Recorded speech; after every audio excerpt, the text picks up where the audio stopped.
Gloria al nombre del Señor. Así que vamos a comenzar, ¿ok? Estamos en medio de nuestro estudio acerca del sufrimiento y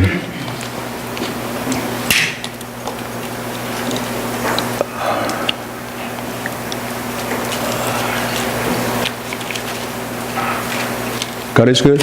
All the time. All the time? God is good. All right. Okay.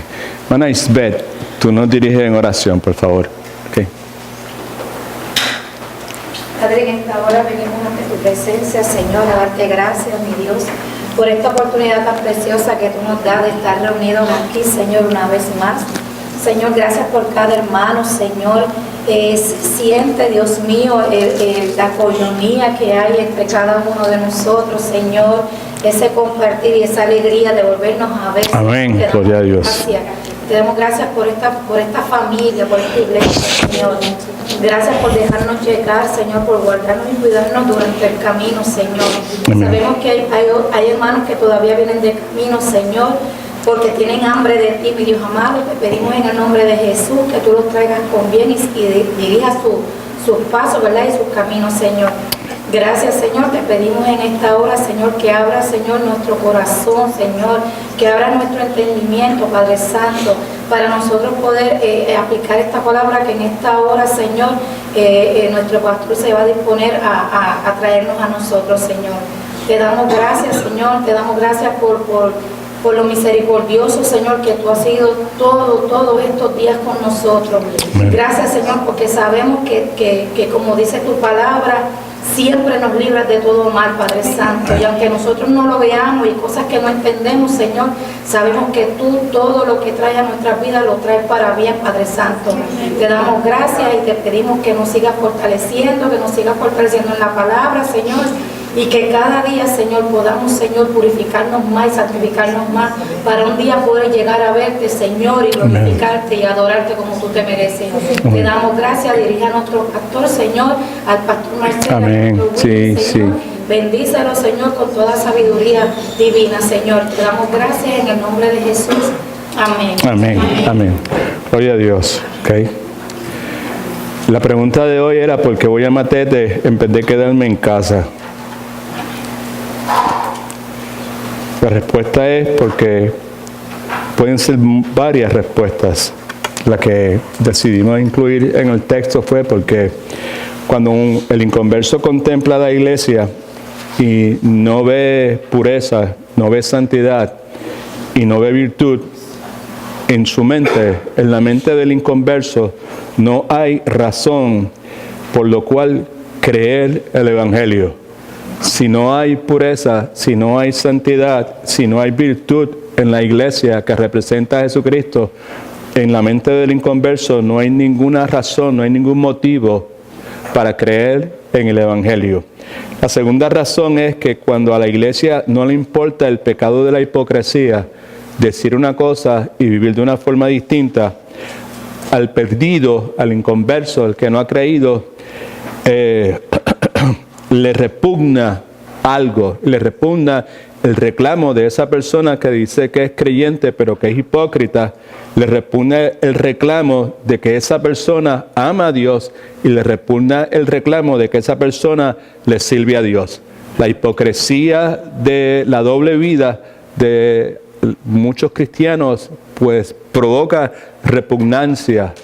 Anoche hablaba con una pareja y que están cogiendo consejería matrimonial, prematrimonial, y pues estábamos conociéndonos y se expresaban en una forma u otra de esa forma en el pasado de ellos.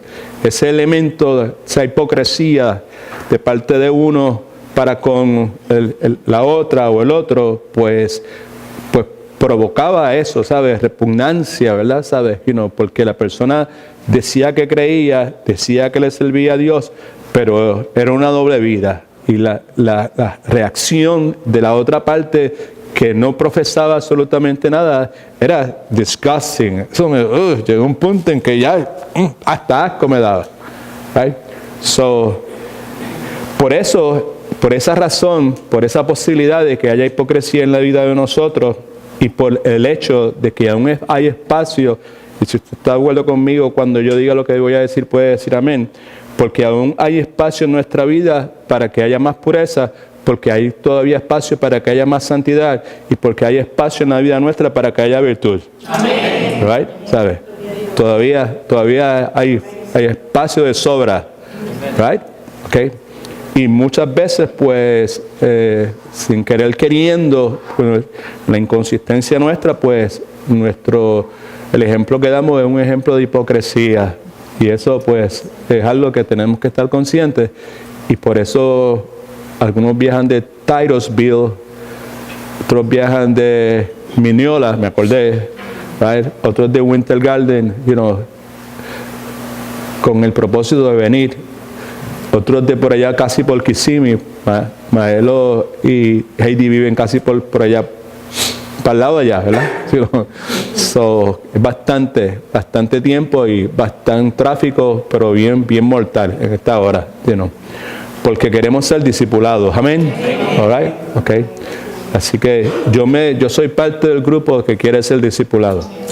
Yo quiero que Dios me enseñe, que Dios continúe, pues, abriendo mis ojos para que yo pueda, pues, confesar mis pecados y arrepentirme de los mismos. ¿Okay? En Filipenses capítulo 1, versículos 22 y 28, no lo busque, simplemente escúchelo, por favor. La Escritura dice esto: Pablo, a la luz de las dificultades que le habían acontecido en su vida, a la luz de los desafíos que le esperaban a él y a la iglesia en el futuro, Pablo está preso en este momento cuando está hablando estas palabras. Dice: solamente solicito de ustedes, esto es lo que en realidad quiero que le den prioridad, que os comportéis como es digno del Evangelio de Jesucristo, para que sea que vaya a veros o que esté ausente, oiga de vosotros que estáis firmes en un mismo espíritu.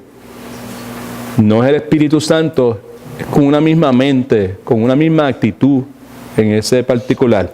Combatiendo, luchando, unánimes, eso quiere decir juntos, unidos por la fe del Evangelio, y en ninguna forma intimidados por los que se oponen, que para ellos ciertamente el oponerse es evidencia de que están más perdidos que una cucaracha en un baile de gallina. Esa es la versión mía, right? Okay.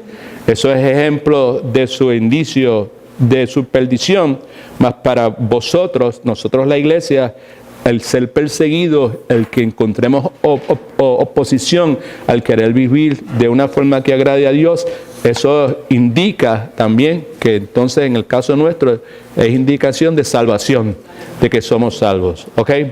Así que pues estamos en esta sección donde estamos bajo el subtítulo que dice: queremos examinar nuestro corazón. A la luz del sinnúmero de cosas que hemos dicho, pues queremos examinar nuestro corazón. Por lo tanto, si queremos examinar nuestro corazón, es lógico que tengamos que hacernos algunas preguntas, y la más fundamental, la más esencial, la más importante de todas las preguntas, mira, aquí hay 2 sillas, Patricia, por favor. La más importante de todas las preguntas es si he sido yo salvo. No hay ninguna pregunta que sea más importante para el ser humano que esa. La vez pasada señalé el hecho de que parte de mi oración, parte de lo que yo anhelo, parte de lo que yo le pido a Dios, es que Dios haga su obra en muchos corazones de las personas que están participando de este estudio y que posiblemente lo puedan ver a través del YouTube, ¿verdad? Que Dios obre en el corazón de estas personas para que pueda salvarlas del peor de los sufrimientos. Alguien me levanta la mano y me dice con voz firme, segura, que usted sabe lo que está diciendo. ¿Cuál es el peor de los sufrimientos? El sufrimiento eterno en el infierno. Ese es el peor de los sufrimientos. Aquí podemos pasar toda clase de sufrimientos, pero comparado con ese sufrimiento, lo que usted y yo pasemos aquí es honeymoon, en Cancún o donde usted quiera ir de vacaciones, ¿ok? La vez pasada el tiempo lo utilizamos, la mayor parte del tiempo lo utilizamos para ver esta porción bíblica en 1 de Tesalonicenses, capítulo 1, versículos 5 y 9. Frankie y Claribel, mira, aquí hay un par de sillas, right? Gracias, mi hermano. Okay. Hermano Genio, si usted quiere después vire alguna de esas sillas, preferiblemente que no se sienten en las mesas esas de atrás, porque viste lo que están haciendo ahí, ¿verdad? Ok, vimos 1 Tesalonicenses, capítulo 1, versículo del 5 al 9. Ese fue el pasaje que consideramos la vez pasada. Y al final de nuestro estudio, pues vimos Apocalipsis, capítulo 20, versículos del 11 al 15. Así que vamos a comenzar ahí en Apocalipsis de capítulo 20, versículos del 11 al 15. Vamos a leer ese pasaje en el contexto de que queremos examinar nuestro corazón. Y ese pasaje bíblico nos dice con claridad que nos provee un criterio específico que es crucial cuando nosotros vamos a considerar la pregunta si he sido yo salvo o si no lo he sido. ¿Ok?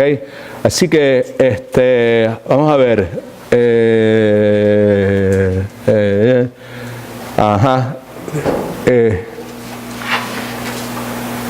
Marisa, lee, por favor. Todo el mundo ve, es en la mitad de la página, por favor. Okay. Vi un trono, sí.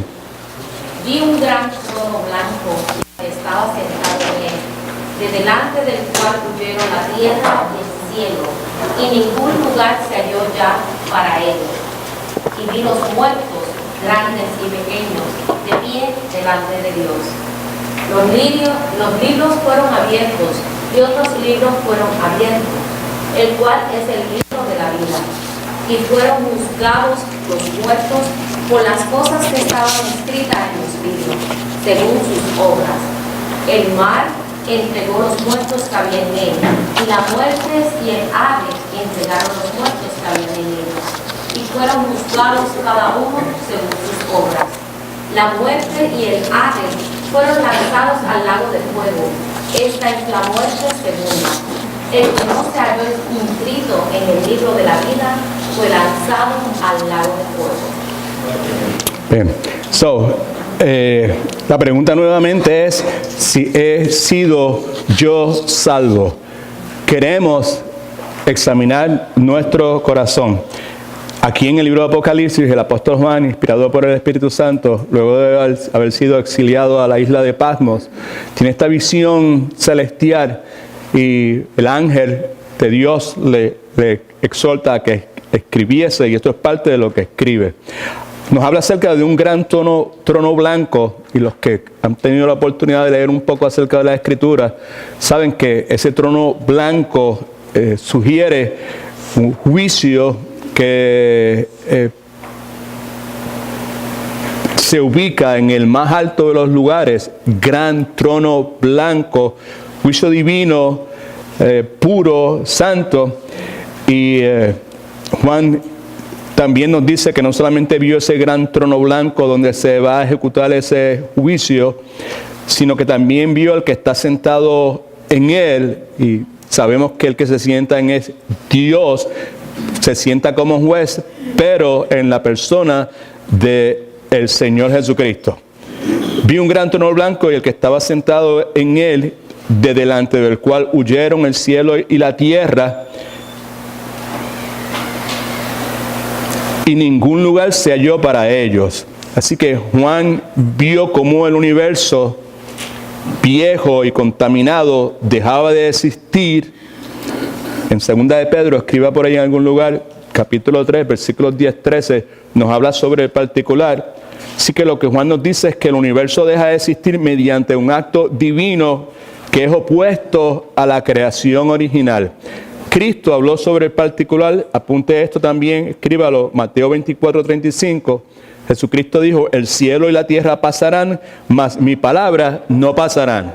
A eso es que se está refiriendo a ese hecho que el universo deja de existir mediante un mandato divino, de la misma forma que Dios habló y surgió la creación y los cielos y todas estas cosas, pues Dios habla y todo deja de existir. Versículo 12 nos dice, vi los muertos grandes y pequeños de pie ante Dios, en un sentido judicial, de pie delante de Dios como prisioneros culpables, condenados, que se ponen delante de un tribunal para que el tribunal dictamine veredicto sobre ellos. Right? Los libros, aquí nos habla de dos tipos de libros, uno en plural, los libros, y después se refiere a otro libro que se identifica como el libro de la vida. Los libros fueron abiertos y otro libro fue abierto, el cual es el libro de la vida. Sabemos que la Escritura enseña que estos libros, en Daniel, apunte eso también, Daniel capítulo 7, versículo 10. La cita de Juan es en referencia a lo que Daniel ya ha mencionado miles de años antes. Los libros estos que fueron abiertos son los libros donde quedan registrados todas las obras, todos los pensamientos, todas las palabras de los pecadores. Y ese registro que está ahí va a servir como evidencia irrefutable para una condenación eterna para esas personas.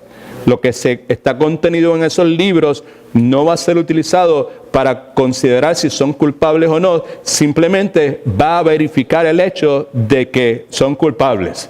¿Okay? Porque las obras, lo que tiene que ver con los salvos, como vamos a ver, pues está escrito en el otro libro, el cual es el libro de la vida. Ese es el libro que contiene los nombres de todos los redimidos. También Daniel habla sobre eso. Apunte esto, Daniel capítulo 12, versículo 1. Dice entonces, ahí al final del versículo 12, y fueron juzgados los muertos por las cosas que estaban escritas en los libros, según sus obras. Otra vez, pensamientos, palabras, acciones, serán comparadas con el parámetro de perfección y de santidad de Dios, y obviamente pues van a ser hallados indignos. Versículo 13.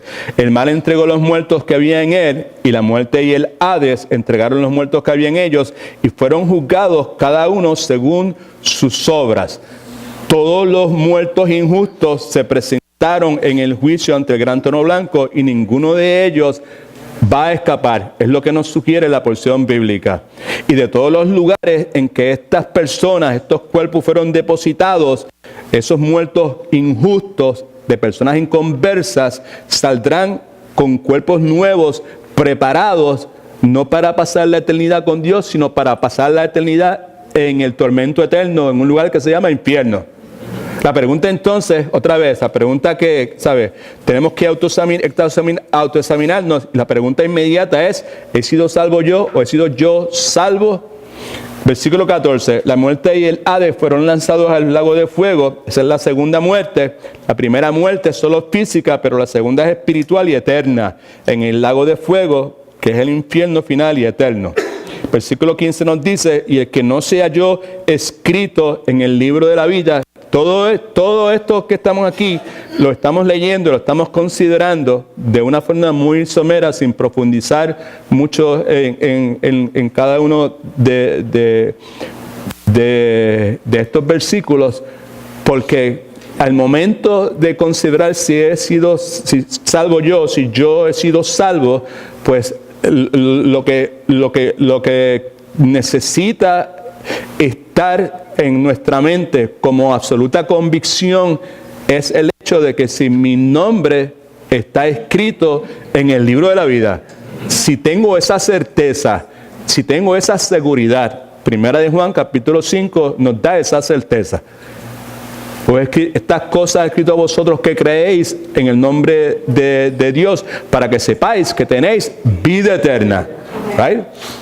Esta es la verdad, que Dios nos ha dado vida eterna. Right? Cuando una persona tiene vida eterna, eso implica que el nombre de esa persona ha sido registrado en el libro de la vida. Y la cuestión es que hay muchas personas que se llaman a sí mismos cristianos que viven en una constante confusión, viven en una duda, en una incertidumbre sobre ese particular. Amén. Right? So, por eso hay que autoexaminarme, porque estamos hablando de sufrimiento. Y una de las cosas que determina grandemente cómo vamos a responder, gracias. Cómo vamos a responder a eso es si somos salvos o si no somos salvos. ¿Ok? So, la otra porción bíblica, pues ya la leímos, que es Primera de Tesalonicenses, capítulo 1, versículos del 5 al 9. ¿Ok? Ahora, el asunto más importante es que cada uno de nosotros eventualmente estaremos cara a cara con la muerte. Aquí nadie va a vivir, ¿sabe?, para siempre en este lado de la eternidad, ¿no? Y que necesitamos estar preparados para cuando llegue ese momento, ¿ok? Porque dice la Escritura que acabamos de leer que va a llegar el día en que el libro de la vida será abierto, y en ese día muchas cosas que en el día de hoy son importantes para algunas personas, en ese día ya no lo serán más. Ya no tendrán la importancia que tienen en el día de hoy. Escuche, en ese día los juegos religiosos no tendrán importancia. No estoy hablando de Juegos Olímpicos religiosos ni Juegos Centroamericanos religiosos. Estoy hablando de jugar a la religión. ¿Right? ¿Qué es jugar a la religión? Pues vivir una vida donde Dios está envuelto, pero mi relación con Dios no está basada en la obra concluida, perfecta de Jesucristo en la cruz del Calvario. Mi relación con Dios está sujeta a lo que yo hago o dejo de hacer.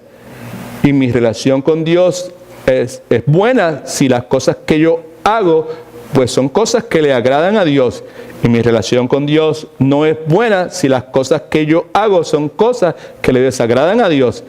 Y yo trataré lo más posible, haré todo el esfuerzo para vivir en santidad, para trabajar en una iglesia, para diezmar en una iglesia, para servir en una iglesia, cosas que cada uno que verdaderamente es de Cristo debe hacer fielmente. Amén. Right? Pero cuando jugamos a la religión, pensamos que esas cosas son las que van a abrir las puertas para nosotros en el cielo, o son las cosas que eventualmente Dios va a evaluar nuestra vida y finalmente Dios va a escribir nuestro nombre en el libro de la vida. Muchas personas piensan de esa forma, aun cuando han escuchado a la saciedad el pasaje bíblico que dice que nuestros nombres fueron escritos en el libro de la vida desde antes de la fundación del tiempo. Eso es para los que han sido elegidos, eso es para los que han sido escogidos. Amén. Right. Pero en su vida, como viven, pues es un juego religioso, ¿verdad? Pues en ese día, pues todas las actividades religiosas que tú y yo hayamos podido hacer no van a ser importantes. En aquel día no vamos a poder decir, Señor, Señor, en tu nombre yo enseñé matete por 15 años. En tu nombre, Señor, Señor, yo dirigí la guardería de En Sus Pasos por 9 años. Right? ¿Ok? Porque si yo fuese a decir una cosa como esa, la respuesta que escucharía sería, apártate de mí, hacedor de maldad, porque nunca te conocí. Porque los que van a hacer esos reclamos son los que han jugado a la religión. En ese día, pues estas cosas no van a tener importancia. En ese día las creencias nominales, eso yo lo mencioné la vez pasada y lo vuelvo a mencionar y quizás lo siga mencionando hasta que finalmente lo pueda explicar con la suficiente claridad de que traiga paz a mi corazón. A través de los años, esa frase cristianos nominales se ha referido, se ha utilizado para describir las personas de Mateo capítulo 7, versículos 21 al 23. Esas son las personas que dijeron, Señor, Señor, en tu nombre sacamos demonios, en tu nombre sanamos, en tu nombre profetizamos, y yo diré, apartados de mí, hacedores de maldad, porque nunca os conocí. Cristiano nominal es una persona que está en una organización religiosa de carácter cristiano y que es parte de esa organización y que está envuelto en la función de esa organización y que participa activamente en las funciones de esa organización, ¿okay? Pero que su nombre solamente está escrito en el registro de la iglesia o está escrito en el registro de los diezmos y la ofrenda, y al principio de cada año pues se le da una hojita donde dice fulano de tal donó o ofrendó tal cantidad de dinero y lo puede deducir de sus taxes. Un cristiano nominal, su nombre no está escrito en el libro de la vida. No ha habido un nacimiento espiritual.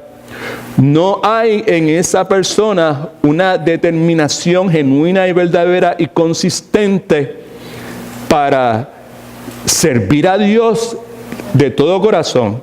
En la mente de esa persona, en la vida de esa persona, hay toda clase de cosas que compiten por la lealtad de esa persona para con Dios. Amén.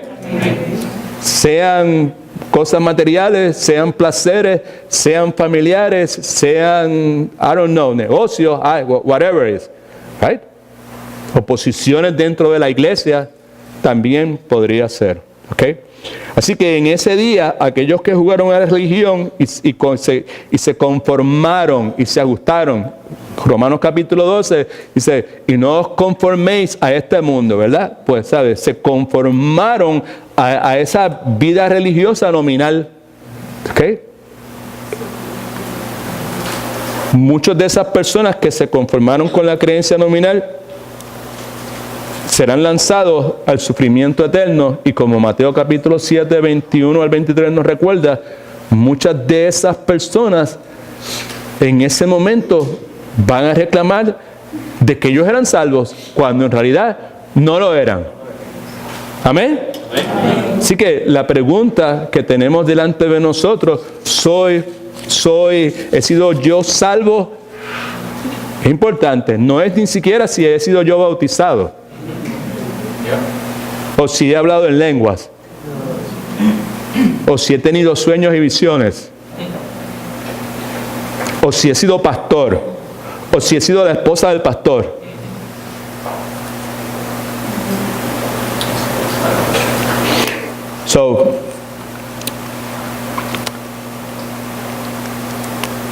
Esta señora que está aquí es mi esposa. Okay. Ellos no la conocen, ¿no? Marlene y Alex. ¿Viste? Progresando, ¿verdad? ¿Sabes?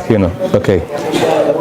Y ella y yo estábamos orando ahorita, y ella puede dar testimonio de que parte de mi oración fue: Señor, ayúdame a enseñar esta noche como si hoy fuera el último día de mi vida. Con esa certeza, con esa pasión y con honestidad, consciente que voy a rendir cuenta. Okay.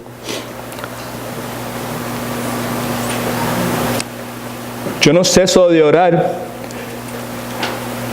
para que Dios despierte el corazón o abra el corazón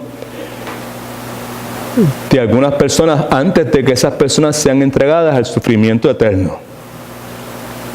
Esta creencia nominal no es buena en términos de qué va a pasar conmigo en el momento de mi muerte. Pero esta creencia nominal tampoco es buena, no le va a sostener a usted cuando usted se encuentre en medio del sufrimiento terrenal. No le va a servir a usted cuando usted enfrente la posibilidad del sufrimiento eterno, que es el peor de los sufrimientos, pero tampoco le va a funcionar a usted cuando usted experimente el sufrimiento terrenal intenso que muchas veces se presenta en la vida de nosotros. Hice referencia a un pastor la vez pasada, y la cita que mencioné de él fue la siguiente: un cristiano nominal, ¿ya tenemos una idea de lo que es un cristiano nominal? Sí. ¿Vale? Mucha actividad religiosa, tiene sus pececitos en el bumper sticker, tiene algún pasaje bíblico en la oficina del trabajo, whatever, esta cuestión, ¿ok? Right?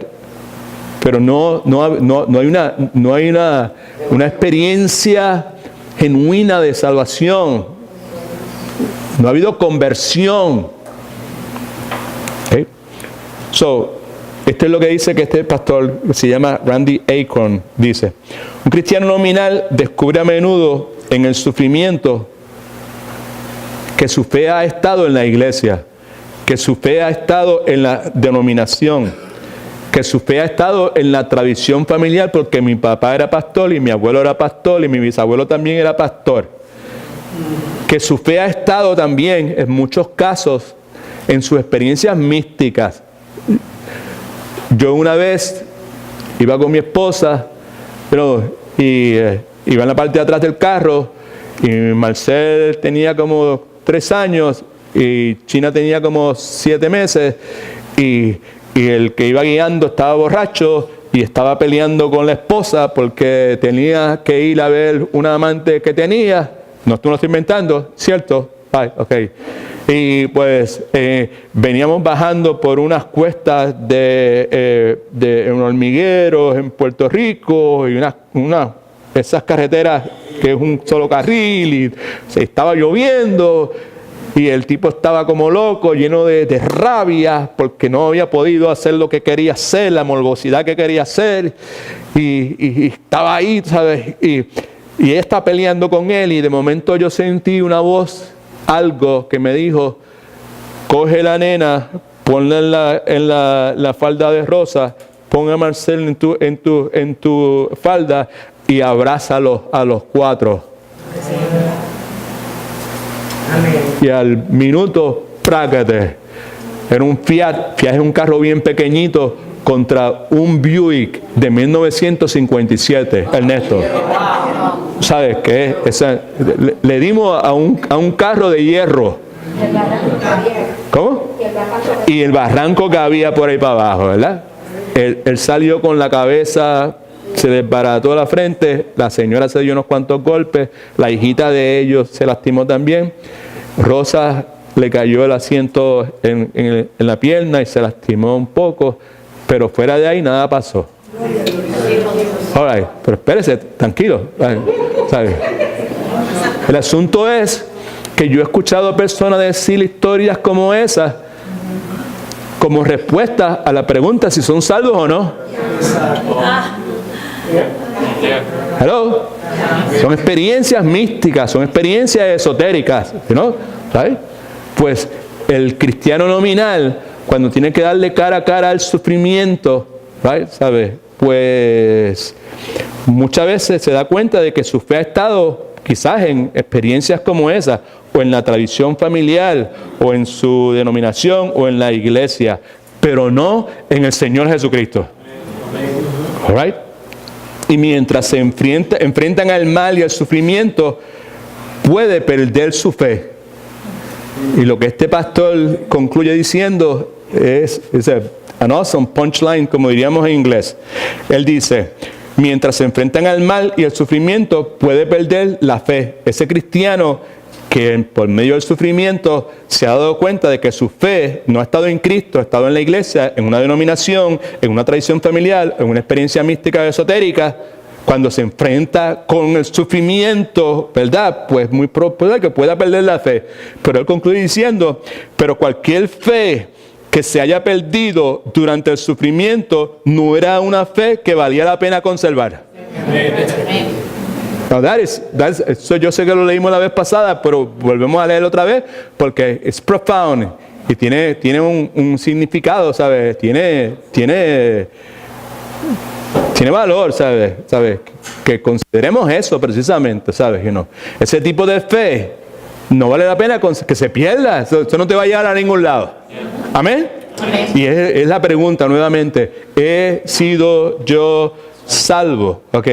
Ahora, hay una verdad bíblica eterna que usted y yo tenemos que tomar en consideración en todo momento, ¿verdad? Y es el hecho de que solamente dice la Escritura que aquellos, escuche, que permanezcan en la fe hasta el final serán salvos. ¿Me está escuchando? Amén.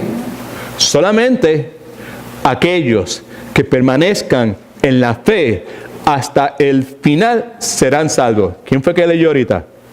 Vuelve a leer entonces en Colosenses capítulo 1, versículos del 21 al 23. God is good all the time. Amen.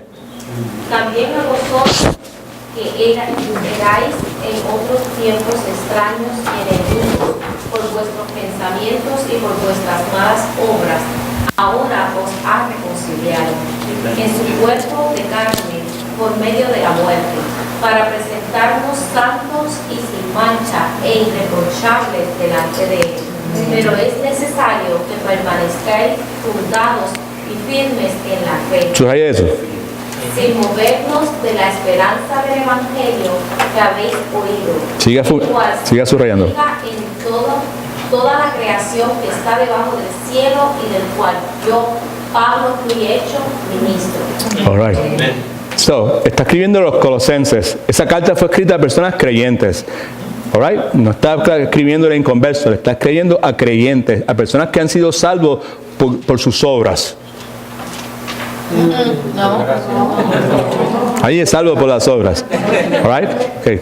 Son personas que han sido salvos por la gracia de Dios. All right? Personas que fueron escogidos desde la fundación del tiempo, ¿verdad? ¿Sabe? Para elección, cuyos nombres fueron escritos en el libro de la vida desde antes de la fundación del tiempo. Los colosenses eran parte de ese grupo y cada una de las personas que están aquí que genuinamente han nacido de nuevo es parte de ese grupo. Right? So, a eso es que le está escribiendo. Amén. A esos que tienen salvación por gracia, no por obras. A esos cuyo nombre nadie ni nada los puede borrar del libro de la vida. Amén. Si lo quiere de esta forma, a esos cuya salvación nadie le puede arrebatar, porque nadie, dice Cristo, los puede, el Padre fue el que me los dio y nadie los puede arrebatar de mi mano. En otras palabras, que la salvación de ellos es permanente. Amén. Right. No estoy gritando, simplemente estoy haciendo énfasis. All right? Okay. So, también a vosotros, el vosotros se refiere, subraya el vosotros, se refiere a ese grupo de personas. Porque hay una falsa doctrina, enseñanza. Hace mucho tiempo está presente, pero en los últimos años se esparce más y más y más y más, y ahora se camuflajea de formas distintas. Se conoce como las 3 S. Salvo siempre salvo. Right? José de Jesús, un falso maestro charlatancísimo de Puerto Rico, que engatusó cientos de miles de personas. Pero por pastor, ¿usted no cree en eso? Yo no creo en salvo siempre salvo. Yo creo en la seguridad eterna. Pero el salvo siempre salvo, porque el salvo siempre salvo implica que yo puedo vivir como a mí me dé la gana. Y el hecho de que yo hice una oración, o que yo respondí a una invitación, o que yo levanté una mano, o que yo llené una tarjeta en una campaña de Billy Graham, o de G. Ávila, o de quien sea, o del pastor Edwin Torres Romero, pues yo soy salvo, pues yo puedo vivir como me dé la gana. Entonces, salvo siempre salvo. Eso es una doctrina del diablo, eso no es correcto. All right? So, aquí Pablo está escribiendo a verdaderos creyentes y a eso le dice, escuche porque es bien importante. All right? A ver.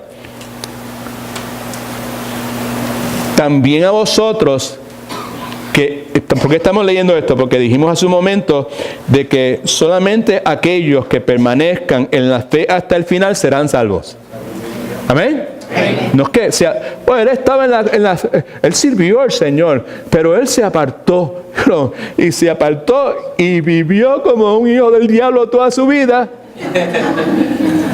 Pero que como cuando era joven o cuando en determinado momento, cuando estuvo enfermo, pues hizo una profesión de fe y se bautizó y estuvo un par de meses o un par de años en la iglesia, pues ahora está con el Señor. Pues lo que la Escritura enseña no es eso. Uno salvo por gracia, no por obras, escogido desde antes de la fundación del tiempo. Okay. So, también a vosotros, a ese tipo de personas que erais en otro tiempo extraños, en otras palabras, alejados, separados, cortados. El punto es que antes de ser reconciliados por Dios en su plan soberano, todos los seres humanos estaban separados de Dios por completo. No importa lo buena gente que fueran, no importa lo dadivosos que fueran, no importa los orfanatorios que atendieran, estaban separados por completo. Que erais en otro tiempo extraños y enemigos por vuestros pensamientos, enemigos aborrecedores. El incrédulo, inconverso, odia a Dios. No solamente eso, fíjese, si usted piensa en eso, usted se va a dar cuenta que eso era lo que nos pasaba antes. No solamente odian a Dios, sino que también resienten el parámetro de santidad. Y la razón es porque aman lo malo. Amén. That's what it means, you know.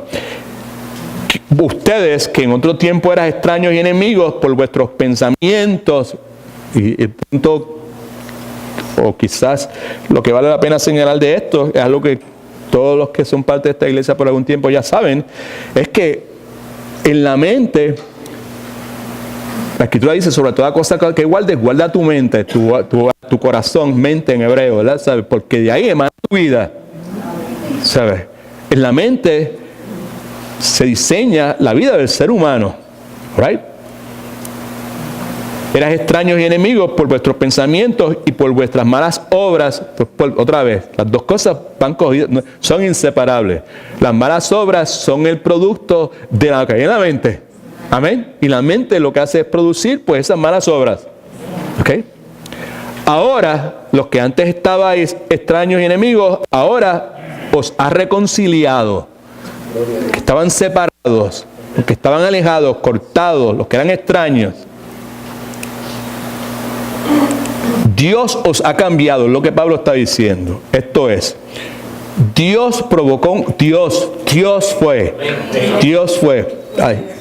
Hace unos meses atrás hablamos de Lidia. Y eso me ha quedado en la mente, ¿sabes? No fue una visión y yo pude ver en el momento que Lidia estaba en la orilla del río con los cristianos. No fue eso, pero la imagen se marcó tanto en mi corazón que se ha hecho parte mía. El hecho de que esta mujer que tenía cierto temor de Dios y que le gustaba escuchar a los apóstoles y esa cuestión, y por algún tiempo estuvo asistiendo, pero en un momento dado en particular, Dios le abrió el corazón, la salvó, y entonces de ahí en adelante, pues entonces ella pudo comprender, y no solamente eso, sino que el amor de Dios se inundó en el corazón de esa mujer, y esa mujer todo lo que quería era servirle a Dios al servirle a los siervos de Dios. Amén. So, Dios os ha cambiado, provocó un cambio en la relación del pecador con Él. Dios, cuando dice ahora os ha reconciliado, quiere decir que Dios los ha restaurado a una relación correcta con Él, por medio de sus obras, por medio de su fidelidad. No diga amén nadie, por medio de Cristo Jesús. Amén. Importante, ¿ok? Y esa reconciliación no es una reconciliación incompleta, es una reconciliación total, es una reconciliación, alabado Cristo, completa. Alabado sea el nombre del Señor. ¿Okay? Ahora os ha reconciliado. Acuérdese que cuando esto se escribió originalmente, pues no había numeritos. All right? So, todo es una oración. Tenemos separación de numeritos ahora, pero en el principio no era así. Os ha reconciliado en su cuerpo de carne por medio de la muerte. ¿De qué muerte está hablando? ¿De la muerte de quién? De Cristo. La muerte sustitutiva de Cristo, ¿sabes? Porque Cristo murió en sustitución de algunas personas que no somos nosotros. De todos los que ¿qué? De todos los que creen, de todos los que han de creer. ¿Ven? ¿Ok? So, la muerte sustitutiva de Cristo en la cruz, que pagó el castigo pleno por el pecado de todos los que creen, es lo que hace posible la reconciliación. Pero entonces esa reconciliación es con un propósito, lo vemos ahí, para presentaros santos y sin mancha e irreprochables delante de Él. Así que esta nueva posición que el creyente ocupa en su relación con Dios, porque ha sido separado del pecado y apartado para Dios mediante la imputación de justicia divina, eso es lo que se conoce como justificación. El resultado, el propósito es que esta persona pues tenga esta nueva posición, santo, separado, sin mancha e irreprochable delante de Él, sin culpa, irreprensible, porque nadie puede traer una acusación válida contra Él. Eso es lo que es irreprochable, irreprensible quiere decir. Pero, ahí está el pero, subraya el pero, por favor. Pero todo eso es fantástico y todo eso yo lo recibo. Sí, Cristo en mi lugar y me declaró santo, que yo estoy sin mancha, soy irreprochable, nadie puede traer ninguna acusación válida en contra de Edwin Torres, porque Edwin Torres ha sido beneficiario de la obra redentora de Jesucristo en la cruz del Calvario. Amén. Amén. Y cualquiera de nosotros que haya creído en Cristo de esa forma. ¿Right? Pero hay un pero en el versículo 23. ¿Lo ves? Pero es que es necesario. Es necesario que permanezcáis fundados y ¿qué? Firmes. ¿En dónde? Sin moveros de la esperanza del evangelio que habéis oído, el cual se predica en toda la creación, que está debajo del cielo, del cual yo, Pablo, fui hecho ministro. Es necesario que permanezcáis fundados y firmes en la fe. Y el punto es este: los que han sido reconciliados perseverarán, esa palabra siempre me da complicación, perseverarán en la fe y la obediencia, porque además de ser declarados justos, escucha, estas son las buenas noticias, porque además de haber sido declarados justos, santos, sin mancha, irreprochables, que es la justificación, amén, además de haber sido yo declarado justo por mi fe en el Señor Jesucristo, también he sido convertido en una nueva criatura. Amén. Por eso, si estoy en Cristo, soy esa nueva criatura y todas las cosas viejas pasan y todas son hechas nuevas. ¿Okay? Ahora, porque soy una nueva criatura, déjame sacarme el yo yo no. Voy a molestarte a ti, mi hermano David, porque David es una nueva criatura, right? Okay. Ahora él ha sido justificado y ahora, porque es una nueva criatura, él tiene una disposición nueva que no tenía anteriormente para amar a Dios, y tiene una disposición nueva que no tenía anteriormente para aborrecer el pecado. Amén. Antes no lo tenías, ahora sí lo tienes. Y gloria a Cristo.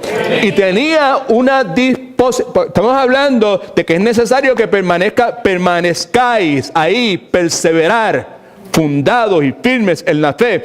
Ahora no solamente tiene esta nueva disposición nueva para amar a Dios, esta disposición nueva para aborrecer el pecado, pero también David tiene una disposición nueva para obedecer a Dios. Alabado sea el nombre del Señor. ¿Y qué le pasa que usted está tan emotivo en esta noche? Pues porque el asunto que estamos hablando es el asunto más importante. Todos los demás asuntos de la vida cristiana se desprenden de aquí, de esto, de que si soy salvo o no soy salvo. Y si soy salvo, pues entonces eso tiene unas implicaciones enormes en mi vida, sobre todo en el momento de encontrarme cara a cara con el sufrimiento terrenal.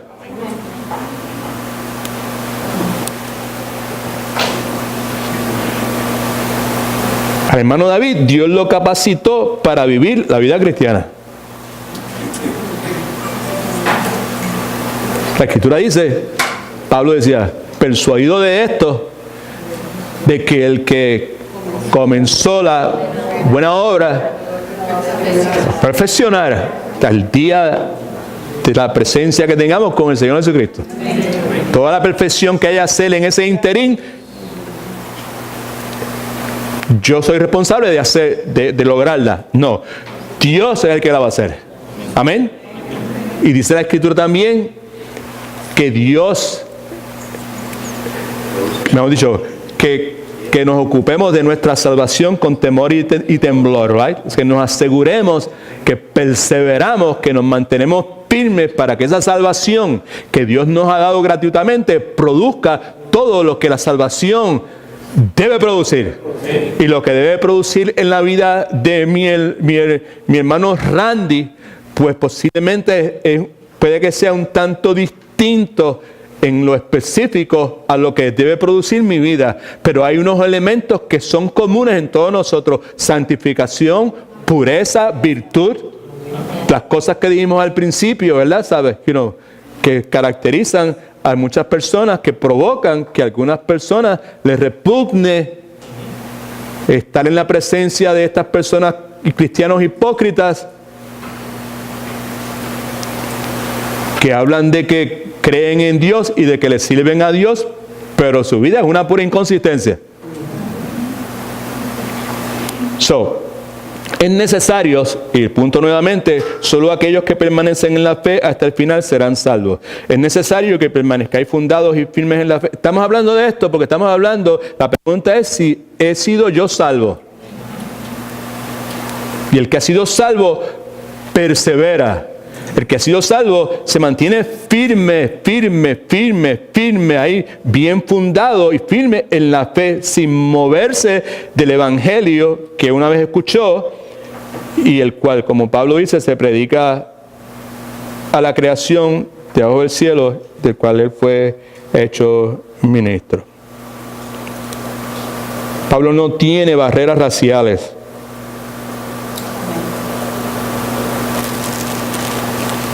Cuando Pablo escribe esto, está viviendo en Roma. Está preso, pero no está preso en la forma en que podría estarlo, ¿verdad? ¿Sabes? No. Okay. El otro pasaje, léelo por favor, que es Hebreos capítulo 3, 14. Mi hermana. Porque somos hechos participantes de Cristo, con tal que retengamos firme hasta el fin nuestra confianza del principio. No, that's profound. Ahí sí que hay tela para cortar, ¿ok? Porque somos hechos participantes de Cristo. ¿Cómo somos hechos participantes de Cristo? Por medio de su obra redentora que ha hecho posible nuestra salvación. La única forma en que usted y yo podemos ser participantes de Cristo, a través de la fe en Él, en esa obra redentora, con tal de que retengamos firme hasta el fin nuestra confianza en el principio. Así que escucha que es importante, el escritor de Hebreos está refiriéndose a lo que se conoce como la perseverancia de los santos. Escriba por ahí en algún lado, perseverancia de los santos. Perseverancia de los santos. Ahora, cuando hablamos de perseverancia de los santos, eso no se refiere a cómo ser salvo o cómo permanecer salvo. Significa más bien que la perseverancia en fidelidad es prueba de que hay una fe que es real.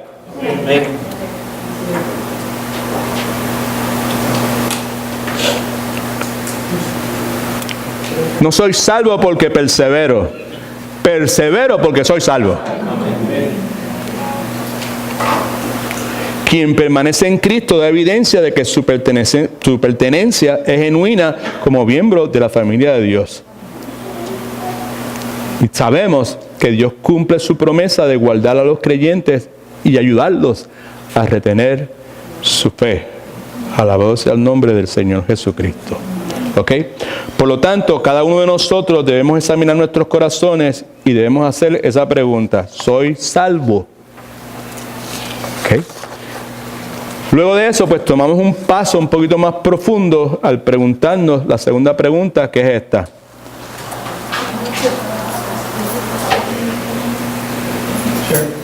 Sure. Dale. La segunda pregunta. La segunda pregunta es, se frizó. La segunda pregunta es si estoy yo preparado para sufrir. ¿Estoy yo preparado para sufrir?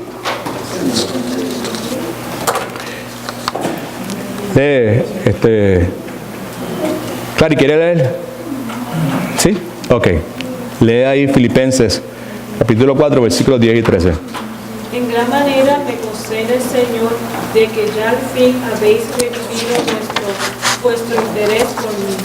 Ciertamente lo teníais, pero os faltaba la oportunidad para manifestarlo. No lo digo porque tenga escasez, pues he aprendido a contentarme a cualquiera que sea mi situación. Sé vivir humildemente y sé tener abundancia. En todo, por todo estoy enseñado, así para estar saciado como para tener hambre, así para tener abundancia como para padecer necesidad. Todo lo puedo en Cristo que me fortalece. ¿Se da cuenta? Ahí está escuchando un testimonio de una persona que por la gracia de Dios fue salvo y por una persona que también por la gracia de Dios fue preparado para sufrir. No era un hombre que le huía al sufrimiento. Era un hombre que se desmoronaba a la luz del sufrimiento. Era un hombre que tenía una perspectiva correcta del sufrimiento en la vida del creyente. Comienza diciendo ahí en el versículo 10, en gran manera me gocé en el Señor de que ya al fin habéis revivido vuestro interés, vuestro cuidado por mí. Si leemos un poco detenidamente el libro de Filipenses, nos damos cuenta que 10 años han pasado desde que los filipenses contribuyeron al ministerio de Pablo económicamente para cubrir las necesidades de Pablo. Ciertamente, Pablo dice, lo teníais. Está hablando del interés, el interés de cuidado, ¿sabes? El cuidado hacia él. Pero faltaba la oportunidad para manifestarlo. Ellos estaban deseosos, estaban interesados en cuidar de Pablo. Pero les faltaba la oportunidad para manifestar ese cuidado. ¿Okay? Pablo sabía que ellos tenían el deseo de renovar su ayuda, pero por la providencia de Dios no habían tenido la ocasión para ayudar. Estoy tratando de clarificar lo que dice la Escritura, porque a veces leemos como el papagayo y no consideramos en realidad qué es lo que estamos leyendo. Versículo 11. No lo digo, está hablando del hecho de que ellos han revivido el interés en cuidar de él económicamente. Right? Dice, yo no estoy diciendo esto porque tenga escasez en este momento, porque me falte nada. Right? Porque él ha aprendido a qué. Él ha aprendido a estar satisfecho, pues tiene lo que él entiende suficiente. De hecho, la palabra contentarme comunica la idea de independencia de cualquier necesidad de ayuda. Estoy contento con lo que tengo. No necesito ayuda de nadie. Right? Y lo que es importante, subraye esto por favor, es que Pablo no siempre tenía esa capacidad. No siempre tenía esa actitud y no siempre tuvo esa disposición. Pablo tuvo que hacer algo que cada uno de nosotros tenemos que entender que necesitamos hacer, y fue que Pablo aprendió. Right? Aprendió.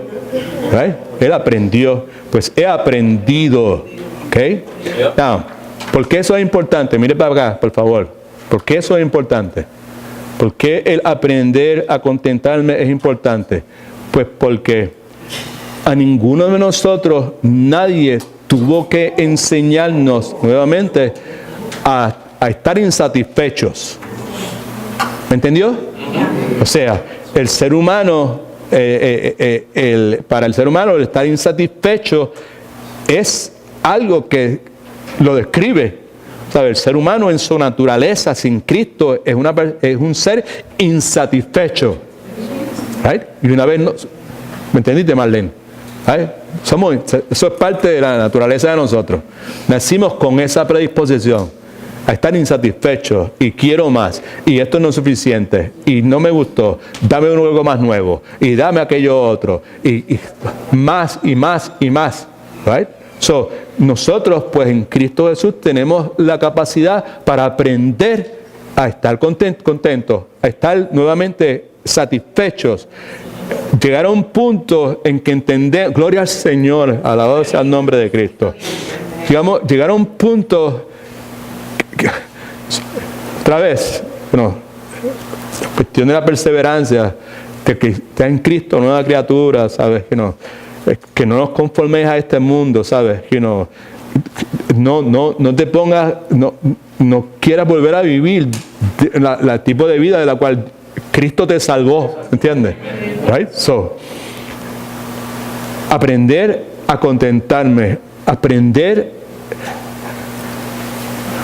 con la ayuda de Dios a llegar a un punto en mi vida que estoy satisfecho, y la razón por la cual estoy satisfecho no es porque finalmente pude tener, no se agite nadie conmigo, ok, por favor, alright, nadie se agite conmigo, ok, por fin pude tener, déjame ver algo, o sea, que estoy satisfecho, estoy contento porque finalmente pude tener los zapatos de cuero, de chivo viudo, de los Andes, que eso no, los chivos nunca enviudan, nada de esa cuestión, ¿sabes? So, ese cuero es bien caro, ¿verdad? ¿Sabes? ¿Sabes? He aprendido a contentarme porque finalmente ahora tengo los zapatos estos que siempre quise tener. O finalmente ahora tengo el carro que quise tener. O finalmente ahora tengo la casa que siempre soñé tener con todos los artefactos y todas las cosas que quise tener. Y Él no está contento por eso. Y nosotros tenemos que aprender, alabado sea el nombre del Señor, y más todavía porque, otra vez, el pastor siempre la misma cosa. Nunca cambia. Siempre termina en lo mismo. Y más todavía que tenemos que aprender nuevamente que no es a contentarme porque tengo esto, aquello, otro, porque usted y yo vivimos en una cultura y en un sistema que eso es lo que promueve. Vas a conocer la verdadera felicidad, vas a estar verdaderamente satisfecho, contento cuando puedas conducir tal automóvil, cuando puedas vivir en tal lugar, cuando puedas tener tal cantidad de dinero para tu retiro. Eso no es lo que Pablo aprendió, eso es lo que provoca. Gloria al nombre del Señor. Ayúdame, Señor, que abre los ojos de todos nosotros, que lo podamos entender. La razón por la cual él aprendió a contentarse fue porque él aprendió a estar satisfecho con lo que tenía, porque él entendía que lo que él tenía, fuera mucho o fuera poco, era suficiente. Porque la provisión de Dios, de Él, no era determinada por Él o los recursos o las conexiones o los ingresos que tuviese. La provisión de Él provenía del que lo llamó. Amén. Ahí es donde nosotros debemos llegar. A ese punto. A estar contentos porque estamos convencidos, estoy satisfecho de lo que tengo en este momento, es suficiente. Porque mi Padre sabe de que yo tengo necesidad.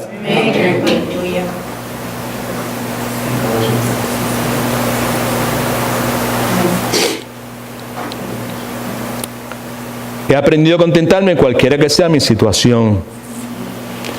Estoy contento cuando tengo abundancia y estoy contento cuando tengo necesidad porque estoy satisfecho, porque entiendo que lo que tengo es suficiente. Si me sobra, suficiente. Si me falta, suficiente. Contento en pobreza y contento en prosperidad. Dígame si es o no cierto que es algo que cada uno de nosotros tenemos que luchar. Y tenemos que doblar rodillas, si usted quiere, y tenemos que negarnos a nosotros mismos, y tenemos que confesar como pecado. Porque gran parte de nuestros problemas y nuestras complicaciones en esta vida se desprende del hecho de que estamos insatisfechos. Y tomamos decisiones y abandonamos esto y nos metemos en aquello y hacemos toda clase de cosas. Porque lo que tenemos no es suficiente.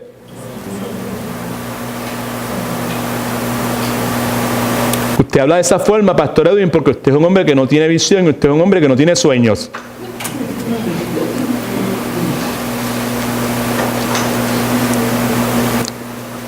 Mi sueño es agradar a Dios. Amén.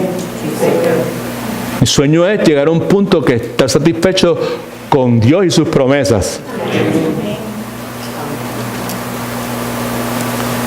Debe ser el sueño de cada verdadero discípulo del Señor Jesucristo. Versículo 12. Sé vivir humildemente y sé tener abundancia.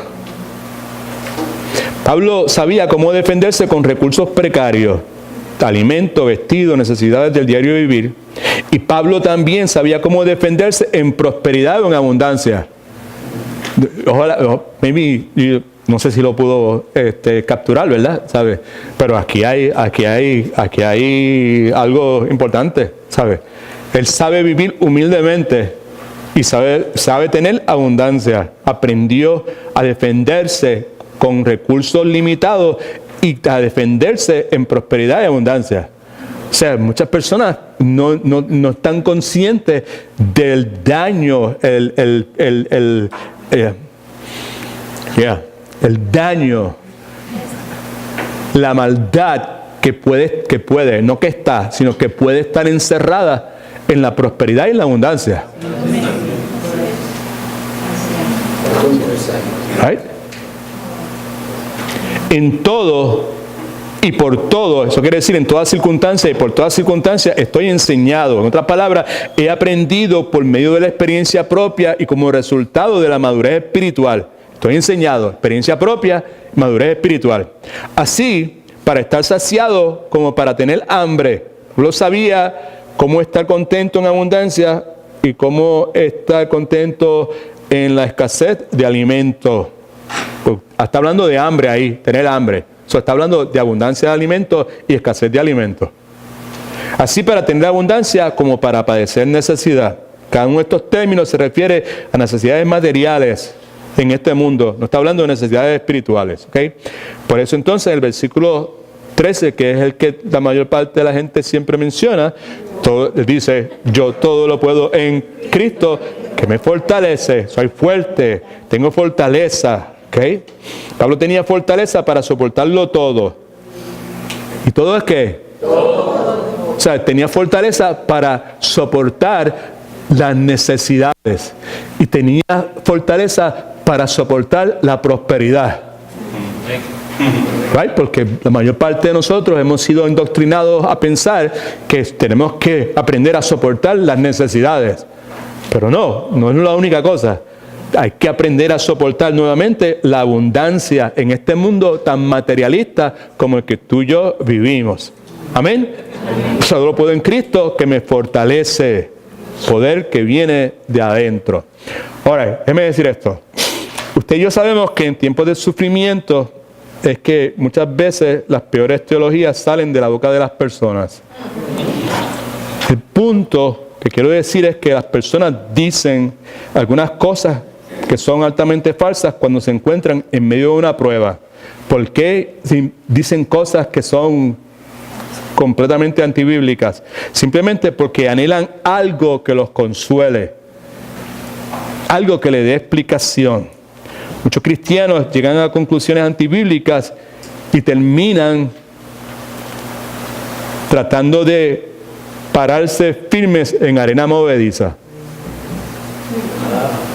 Si no fuera tan tarde, me quedaría aquí un buen rato. Muchos de nosotros tomamos toda clase de decisiones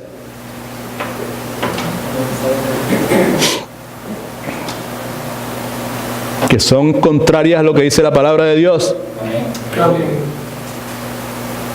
Y al tomarla, pues, la firmeza de la piedra que es Cristo, de la roca que es Cristo, ya no está ahí.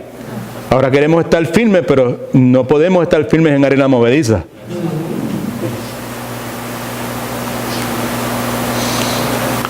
Explico, cuando alguien está llorando, hay algo que a mí como pastor se me hace difícil, ¿verdad?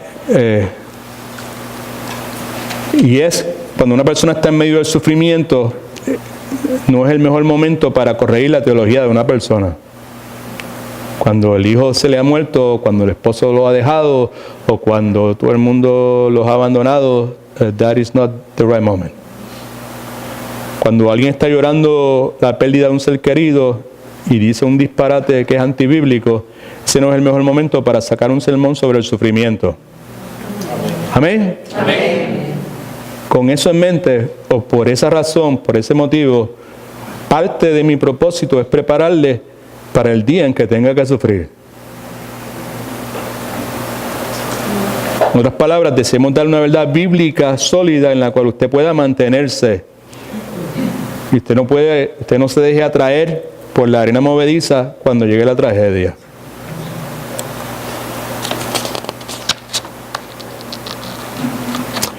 Al mismo tiempo, sé que no importa que hablemos mucho, que pensemos en el sufrimiento y cómo responder al sufrimiento en medio del sufrimiento por meses y meses, no hay nada que pueda prepararnos completamente para el impacto que viene cuando nos golpea el sufrimiento. Me explico. Cuando usted está sentado o sentada en un escritorio o en un restaurante o manejando un automóvil y recibe una llamada de que algo le ha pasado a su esposo, a su esposa o a alguno de sus hijos. Cuando usted se está afeitando, hombre, en la mañana, luego que ha pasado un tiempo a solas con el Señor y de momento se pasa la mano por el cuello y se da cuenta que tiene una masa, una pelota ahí en el cuello. O cuando usted se da de vacaciones o con un viaje misionero o lo que sea y algo le pasa a algún familiar suyo en su casa. En ese instante, en un instante de yo haber dicho, el mundo a su alrededor se pone patas arriba. ¿Alguien sabe lo que estoy hablando? Y nada parece ser sentido. ¿Okay? Así que nuevamente, usted puede prepararse para la experiencia todo el día, pero cuando la realidad toca, el impacto, el golpe que recibe, le roba todo el aliento que usted pueda tener. Amén, hermana. Amén, hermano. Right? Okay. So, lo que yo deseo es ayudarle a estar lo más preparado posible cuando reciba esa llamada, o cuando sienta esa masa, o cuando presencie esa escena que usted no hubiese podido imaginar que usted iba a ver eso. Quiero que esté preparado en ese momento para mantener firme su vida sobre unas bases bíblicas. John Piper dice lo siguiente: tener puntos de vista débiles hace cristianos débiles. Y los cristianos débiles no sobreviven el día del sufrimiento. El Señor tenga misericordia de todos nosotros. Amén. God is good. All the time. Semana que viene vamos a contestar la pregunta: ¿estoy yo preparado para morir? All right, vamos a orar un momentito, ¿ok? Segundito.